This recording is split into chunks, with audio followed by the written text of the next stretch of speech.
Recording now. All right, we're on. Good. All right, Craig, man, thanks for making this happen. Oh, you got me? Yep, I've got you. Something Oh, happened. okay. Anyway, Hey, Gremlins as we kick things off. Let's go. technology, There's always something.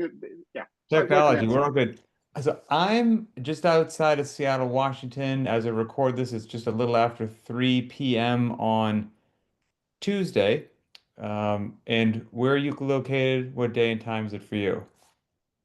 So Melbourne, Australia, it's 8 a.m. So On not Wednesday. Wednesday. Yeah, the Yeah. day later. So yeah. I've had time to have a coffee, but not much else has gone on this morning. Australia. No, okay. I've been to Australia. I've been to Australia a fair number of times. I've probably been there at Yep. least 6 times, but Yep. in horrific conditions. And what I mean by that is nobody from the US should fly to Australia for the weekend. Like it's too much That's flying. a bad idea. Yeah. I mean, Yeah. it's So pretty tough on the body that I flight. did So that about 6 times, but I've never made it to Melbourne. I went to Sydney, Brisbane, and Perth. okay. Yeah. I mean, Melbourne's a great place to live and get things done.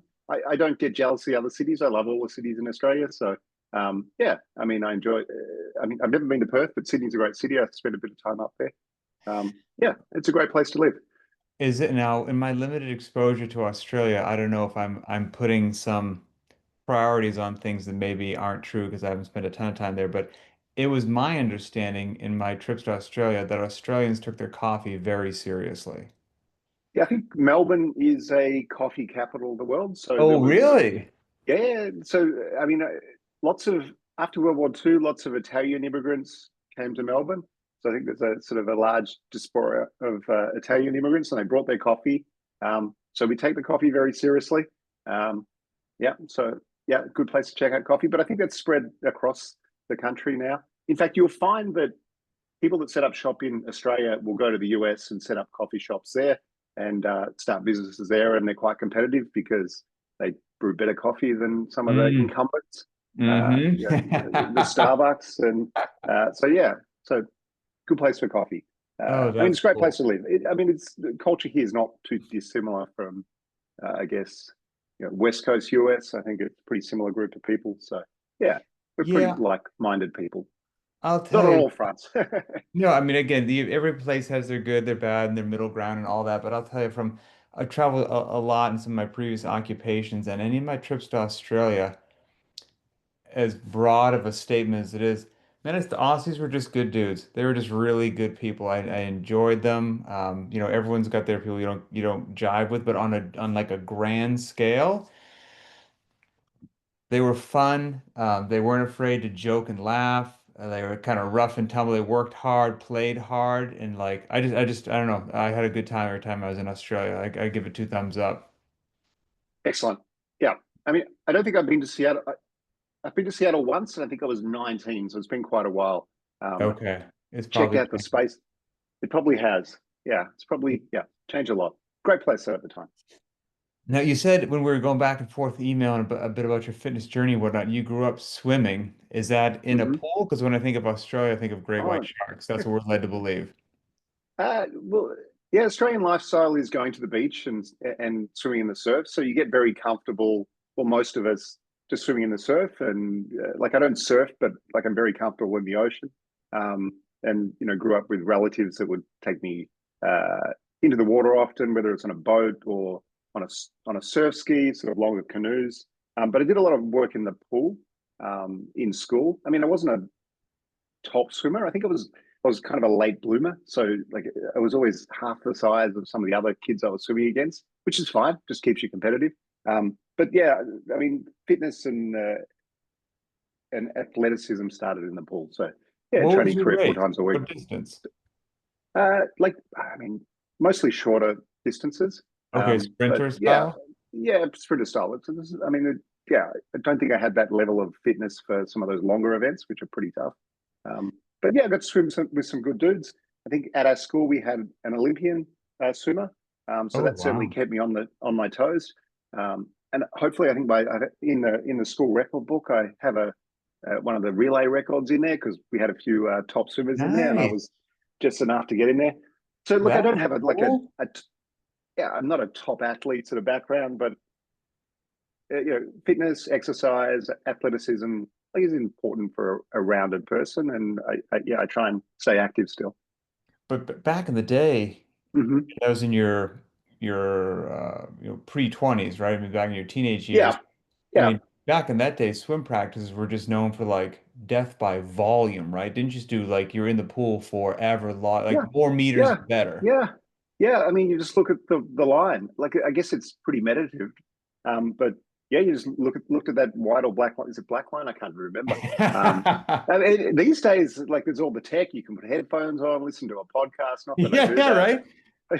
but Things have that changed. was the day. Yeah, I loved you broke down some almost like metrics in your life by decade, which I really liked when we were emailing back and forth. And because I think it's very relatable to a lot of people, the journey that you've been on, where you said in your 20s, you summed it up as you lost your fitness. Like you yeah. were I just fell trying to off balance the career horse. and Yeah. family and all that. And I think so many people would be like, yeah, that was me then, or that's even still me now. What did you mean you lost your fitness? Like what was going on? How did priorities shift? And did you lose your fitness and you just lost capacity? Did you gain 2 kilos, 10 kilos? Like what are we talking? I think so. I had a family very young, so with my wife, and then I kicked off my career, and those two things, as you know, can be very time consuming. So I think I was kicking off my career, working with my wife to bring up our family, and that's a whole story there. Like, having kids young really worked out well for us, but I wouldn't recommend it for everyone. And I think I probably got up. I probably put on 10, 15 extra kilos than a Mm, healthy weight. So we're not talking uh, grossly overweight, but yeah, it's not healthy. Just not finding time for health. And yeah, 100%. uh, It's so easy to do. I mean, and again, that young with a family, trying to put food on the table, it's very, I mean, you can really see how you would put your needs last and you have to do yeah, all these other things which are mission critical. yeah. And then it's also easy to grab some easier food, to eat as well.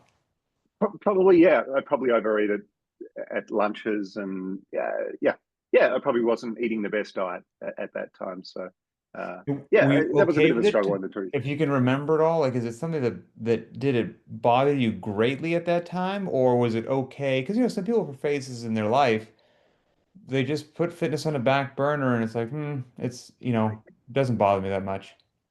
I think it was in the back of my mind. I do remember the moment I'd moved up to Sydney, and I probably had a little bit more time. I was lying in bed one night, and this is the strangest thing to consider, like, think to myself. I was lying in bed, I'm like, I feel like my legs are chafing, like, in bed. Like, I don't even think that's a real thing.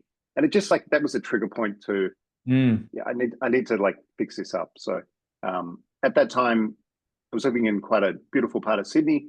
I just started walking. Like, I started walking 3 hours on a Saturday morning, and okay. that's when I just started to repair my fitness. So that was probably in my late 20s. And just walking's a wonderful thing to, if you've got the time to rebuild your fitness. 100%. And did you just stick with the walking for a while, or did the walking build a base that then motivated you to make another change, which then motivated you to make another change? Like, what was that spiral Mm-hmm. or journey? Yeah, so the walking moved into, there's some people working out at work at lunchtime doing various sort of fitness activities. So it was great, like, from indoor soccer to those sort of big group classes with pumping music and various sort of moderate weights. So that translated into that, and then I would have joined a gym and participated in some of those group activities, which I kind of enjoyed but never loved. Mm. They were It's kind of superficial on the fitness. Maybe that's an unfair term. They kept me fit. So that was probably, yeah, late 20s into early 30s, getting sort of involved in the local gym. Potentially at some point I would have started running. Actually, I did started doing a bit of running. It was quite hilly, the area there. So did some runs, and I think at the time I thought you had to just run as hard as you could when you go for runs, and it had to be horrible. Like, yeah, like No running such can be thing as really, jogging. yeah, like, running can be wonderful, and if you find the right pace and everyone has the right pace, or maybe it's walking for some people. So yeah, I think that was the transition back into probably a healthier, more rounded lifestyle. Oh, man, well, good for you. I mean, I would actually say that most people do the opposite. What I mean by that is you can get so many people to just go out for a casual run on a nice day, but to get people to run hard, running hard burns and stings and it's tough. And most people are like, I ain't doing that. So you might be kind of a special human being that you kind of were drawn to that. I don't know about that. Look, yeah, it's what it was. I don't know. I've got anything to add to that.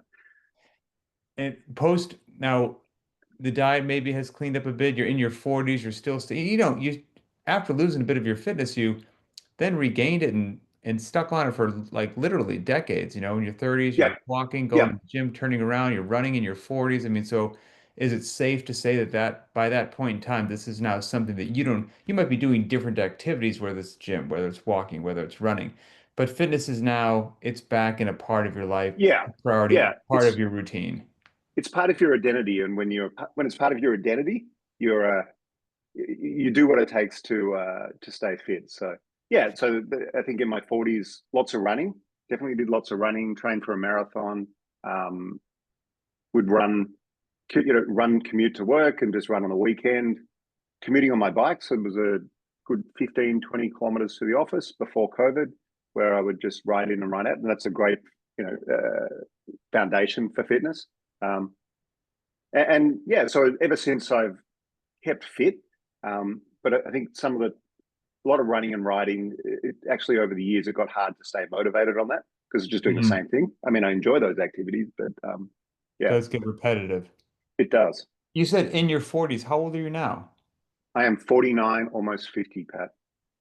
You don't look it, my friend. You're I aging appreciate that. I appreciate profoundly that. well. But But when are you gonna be I'll 50? throw in my controversial joke, and I think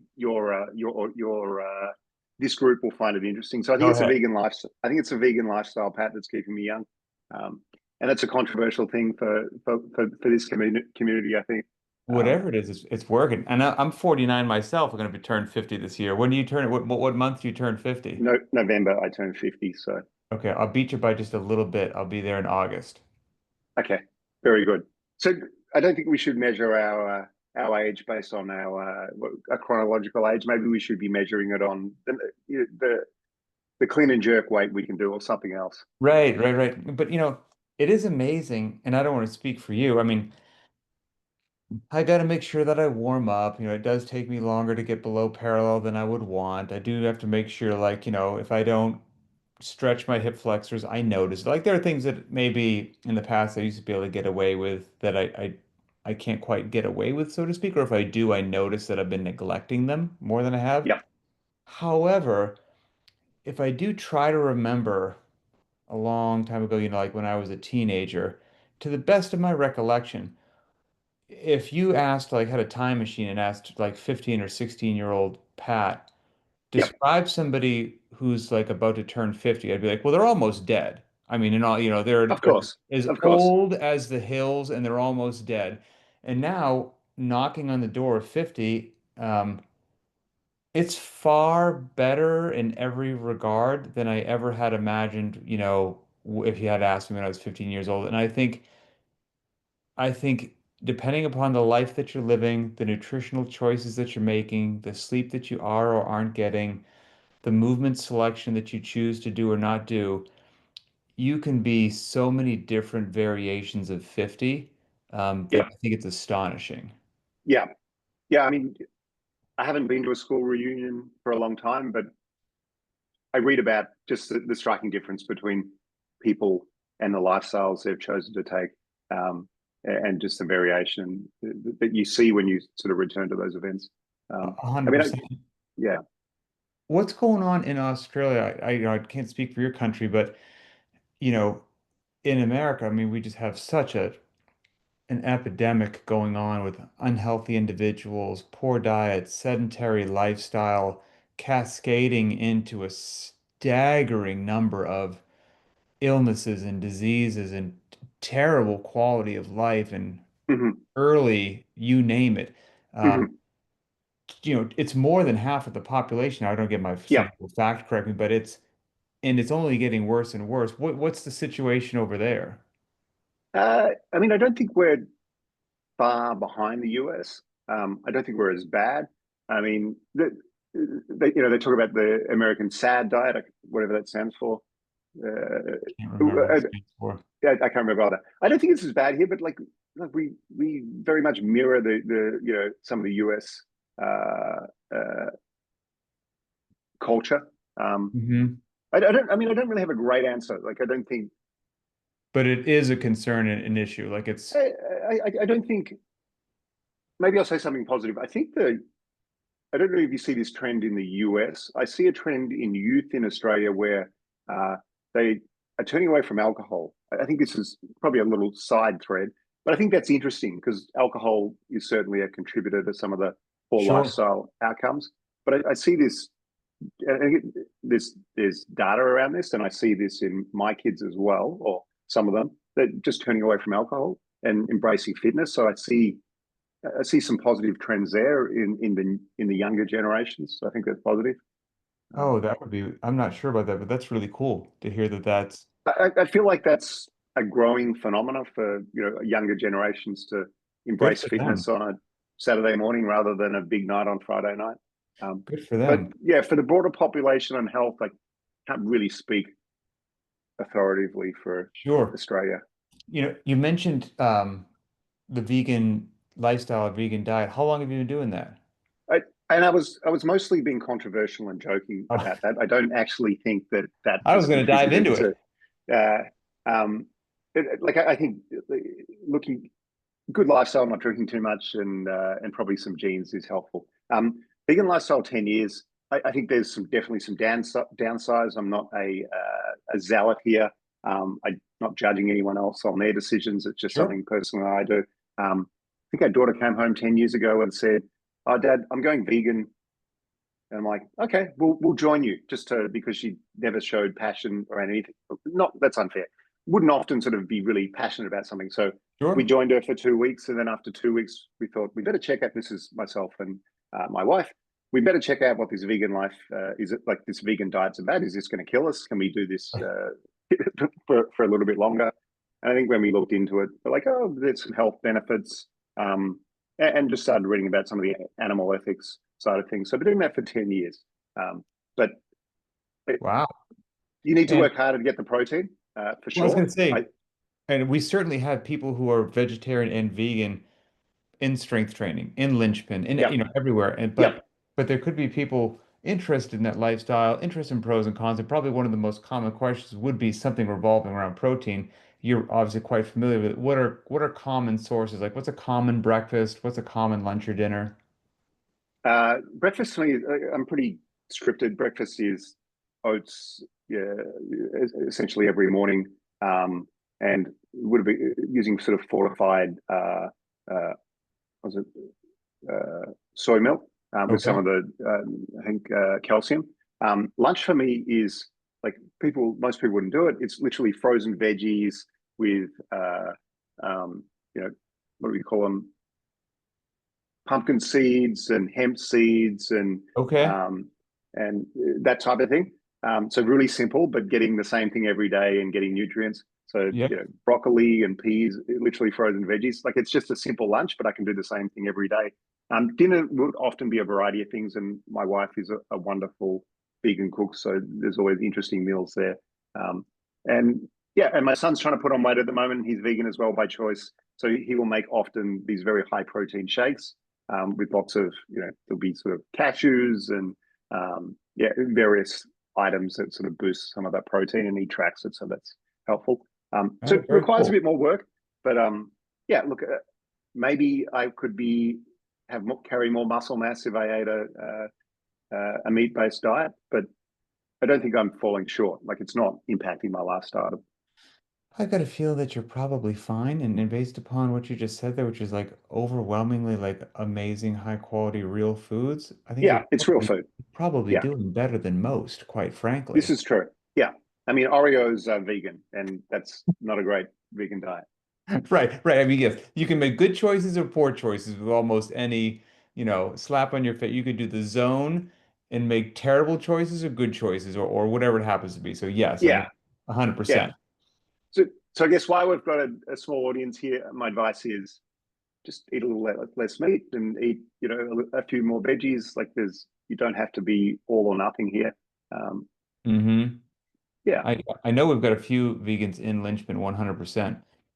So you said that you did the lost your fitness to the walking to the gym to the running, and then you were trying to encourage your college-age son to create an exercise routine, and that's actually what led you to yeah, what's the yeah. story So there? we started doing the rounds at the local gyms and trying out various fitness programs. Did the F45, and that was kind of really weird. You go in on a Saturday and there's a DJ sort of Oh no, mixing the I've never decks. experienced it. No kidding, really? Well, that's one of their Saturday specials, and it didn't work for me. So we did sort of did the rounds at various places. I think we did a week at a CrossFit gym. And I think for a long time, or a box as I should call it, for a long time I saw CrossFit as this sort of exotic, elite sort of group of people, sort of out of my sort of reach.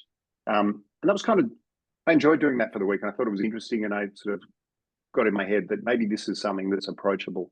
Um, I think at the time I looked at the fees for myself and my son, and I was like, oh, that's a lot. Like I don't think I want to do that. Mm. And then I thought, well, maybe I can do this at home. And I started researching, and that's when I came across your wonderful community. And that was probably about 2 years ago. And then I just started there. Probably started with very minimal equipment, and Nice. just yeah. I mean, 2 years later, there's not a car in the garage anymore, and there's lots of equipment, and it's just a wonderful workout space now. So, I mean, I have to say this life changing is probably too large a word to use, but it's been a wonderful journey, and I'm really grateful to have discovered this community. Um, and yeah, I've been working out 5 days a week on Linchpin for um, coming up to 2 years thereabouts, and I Man, and I that's just cool. I've learned a lot. Like I've learned a lot. That I mean, it warms my heart. These are some of the most fun things that I do each week is these member interviews. I actually get to talk to the people out there all around the world, different lives, different ages, different everything, different backgrounds. And it's just so cool hearing what people do and what motivates them, what gets them in there. So, I mean, just for me, like to hear that it's like somebody's out there and benefiting from it, that warms my heart to a degree I can't express. But I'm curious when you start to poke around for things to do at home, there's an almost probably limitless number of options that you're going to encounter. Do you remember what was it that made you say, "Well, I'm gonna try this linchpin one out of all these other ones"?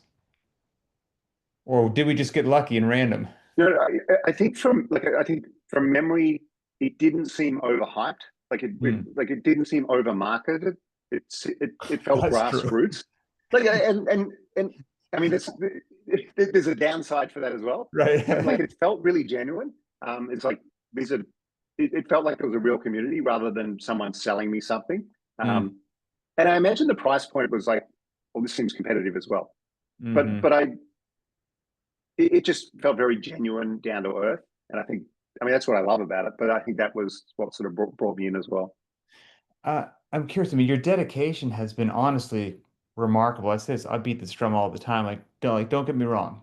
Intensity drives results. Like there are some things, but if you're not consistent in your training, it's Yeah, really tough to beat consistency, to be honest with you. yeah, And you said you've been just profoundly consistent for the last couple of yeah, years. Is that just in your nature, whether it was yeah. running or the gym or whatever, or has something about, the variety of training that you find in CrossFit made it easier for you to be consistent, or are you just a consistent no matter what kind of guy? There is that. So yeah, I committed to it, and I'm a consistent guy. Good So for you. I, Great. unless I'm sick or traveling and can't do it, I need to do 5 days a week. And if I miss a day, then it has to happen another. So there is that. But the consistency over 2 years, I think that goes to your programming, um, and the program. So it's interesting. It's always I look forward to the workouts. Sometimes I swear at you. I did swear at you last week when the Fair enough. burpees were on there. I actually thought it was just the dips and the pull-ups. And I was like, and because I often sort of look ahead, and it was in the morning, and I was like, oh, I've got that really nice workout in the evening, and then I watched the video, and these burpees snuck up on me, and I did Just a sweat. So nice little pump session, some pull-ups and some dips. yeah, I thought that's what was coming up.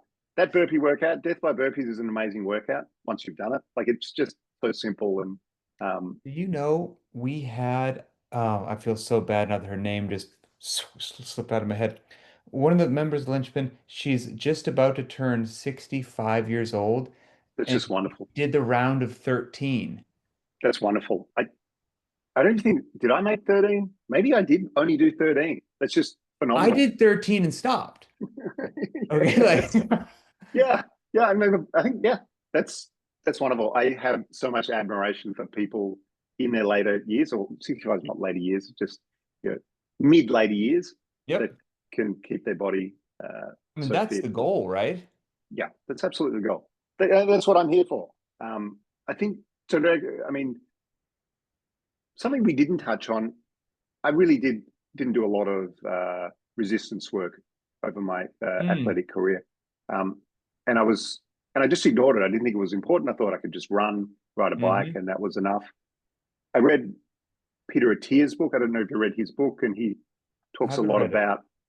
Yeah, he's got a book called Outlive, uh, and he really talks about the benefit of health and fitness into your later years. And that's what drew me looking for a program where I could incorporate lifting. I Um, see. and I hadn't lifted over my entire life a lot, and I've really enjoyed it. And I was gonna just say, yeah, building that, how's that been?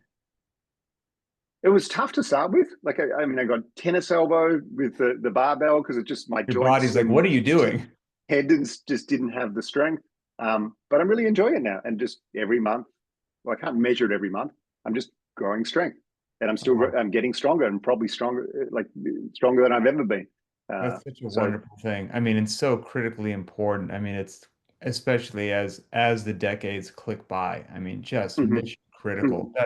That's really cool. Uh, the last thing I kind of want to touch on before I let you well start your day over there in Melbourne is, you mentioned almost casually at the end of the email that you and your wife hiked or completed the John, is it Muir? Am I saying that correctly? Yeah, John Muir Trail John in Muir California. Trail? Yeah, Holy cow. I mean, 211 miles. I've heard of it just in the periphery and yeah. but never really dove into it, but it sounds like an amazing adventure. Can you just give me just kind of a short recap of what I have to assume was incredible? It it was an incredible journey, and to do that with your partner is wonderful. So it starts in Yosemite, it ends at Mount Whitney, uh, and it is a really tough hike. Like I enjoy hiking. It's one of the reasons I do CrossFit or Linchpin to stay fit, so I can hike into I don't know my 70s. But walking through the Sierra Nevada, as they call it Mm. in Hmm. California, is just quite an amazing sort of mountain range. So I think it's one of the only mountain ranges in the world that's as accessible and easy to walk. Like if you go to Europe, that they're very sort of steep mountains and very difficult to walk. So that was an amazing hike, but it literally was getting up every morning, making breakfast, breaking camp, and then walking all day until you really couldn't walk any longer, and then making camp. And you do that for it's really it's an endurance event. It more than How a like long a did it just a take? uh, we we budgeted 21 days. We had to leave after 18 days. There was a snowstorm coming in, and I had got my wife in trouble in the mountains before. Oh Uh, boy. so and there's sort of micro trauma there. It's not too bad, but Right, she was right. literally sliding down the mountain, and it was and I Everybody's joked about it. alive. Yeah, so we got out, and most other hikers did get out at that time and didn't sort of push through. So we didn't get to Mount Whitney, so that's unfinished business there. Anyway, it's an amazing hike, and we had an amazing experience. And it's not about finishing; it's about the journey and the But experience. you went 18 days. Yes, yeah, How do you have to, I mean, how much did the pack weigh? Can you hike in 18 days worth of gear? Do you have to like refuel and yeah. restock in So certain you can't places? carry that much food. You can push about 10 days of food Oh, in your wow. pack, Okay. and you've got to fit it in a bear canister in that area. So they're very strict around carrying the Right. food. So the resupplies is probably one of the trickiest things. If you do it from Australia, it's even trickier because you have to ship in these buckets to various sort of locations and cross your fingers that it'll be there when you sort of walk in. Oh my Otherwise, you can be goodness. pretty Right. hungry. I mean, there are some level of backups, but the logistics is really complicated. But it's a wonderful hike. It's just a really wonderful hike in the USA. And what were you, was it a small tent? I mean, was it cold at night? What was the temperature range there?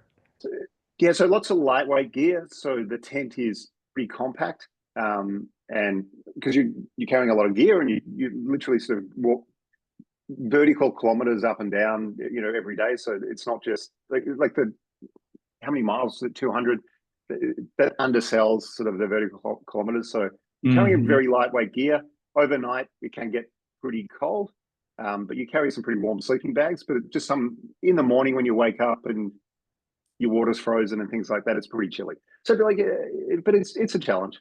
And It's a I mean, challenge. it's such a well-known challenge, adventure, hike, whatever you want to call it, trail Yeah, system, that I'm sure people who hear this it'll ring a bell, or maybe some people like want to hike that. Uh, in lessons learned, advice you would give to somebody looking to undertake it? it's a good question. I mean, there's a lot of preparation, obviously, training. Yeah, I just did a lot of walking.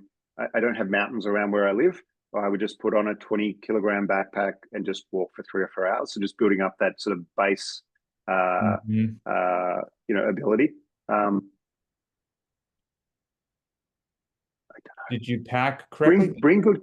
I mean, like the amount of mostly it's a research project. You just like researching every piece of gear. I literally had a spreadsheet with every item of food I'm taking, what it weighs, like down to the every piece of gear I'm taking down to the gram would be on this spreadsheet. So there's lots of planning and lots of research. So yeah, I would say you need to spend a lot of time understanding what the hike involves. And I wouldn't do that as a first hike. You want to sort of Hmm. understand Sure. what you're capable of and how much food you need to eat in a day and how much to carry. Um, Plenty of places along the way to pump water. Yeah, that's one of the benefits to the like just water everywhere. So, but you can get into trouble. Sometimes you're like, I don't want to, like water's heavy. So you Right. try to minimize the amount of water you're carrying. And you always sort of get caught out. And you're like, oh, we really should have drunk more water because uh, we would know that we didn't carry enough water because we'll start arguing because we'll get dehydrated and then Right. we just get, and then Cranky. you get cranky and then all of a sudden you're arguing. And you're like, why are we arguing? Oh, we're dehydrated. Yeah. Oh, Um, do you have any hikes planned?